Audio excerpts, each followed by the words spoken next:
یہ جو بیان کر رہے ہیں بہت افسوسناک بات ہے. قرآن کی پوری تفسیر لکھ ڈالی.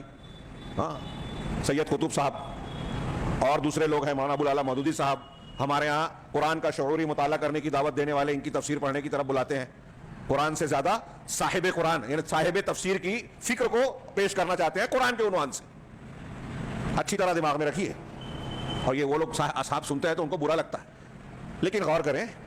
سید قطب صاحب لا الہ الا اللہ کی تفسیر میں جس بات پر سب سے زیادہ زور دیتے ہیں اور جو بتاتے ہیں کہ انبیاء کی دعوت کا مقصود ہے وہ ہے لا حاکمیت الا اللہ, حاکمیت, حکومت, فیصلہ صرف اللہ کے ہاتھ میں, توحید حاکمیت.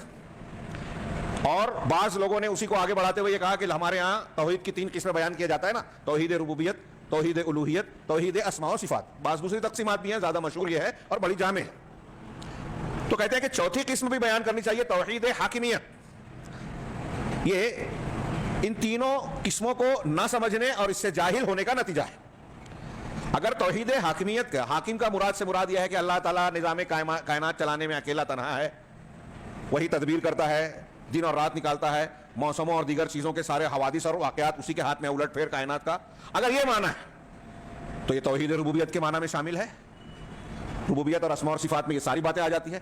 اور یہ اگر یہ بیان کرنا چاہتے ہیں جو جماعت اسلامی اور اخوان المسلمین وغیرہ کی فکر کا مرکز ہے کہ دنیا میں قانون صرف اللہ کا ماننا چاہیے, تشریع, تحریم اور تحلیل, حلال قرار دینا, حرام بنانا, قانون بنانا, یہ ربوبیت میں آتا ہے.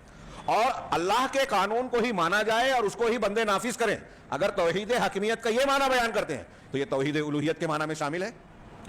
اتخذوا احبارهم ورهبانهم اربابا من دون اللہ, اور دوسرے قرآن کی اس قسم کی آیتوں کی تفسیر اٹھا کر دیکھیے.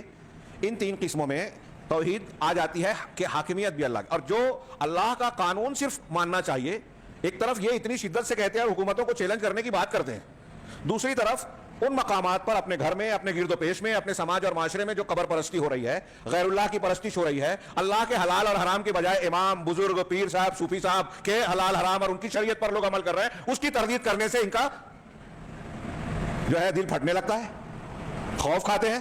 ایک طرف اتنی بہادری کی بات کرتے ہیں کہ ٹکرا جائیں گے, نوجوانوں کو جذباتی بنا دیتے ہیں, غیر مسلموں کے ایجنڈے پر کام کرنے والا, اور دوسری طرف کہتے ہیں کہ فاتحہ کرو کہ نہ کرو, میلاد پڑھو کہ نہ پڑھو, شرک کرو کہ نہ کرو, ایک ہو جاؤ.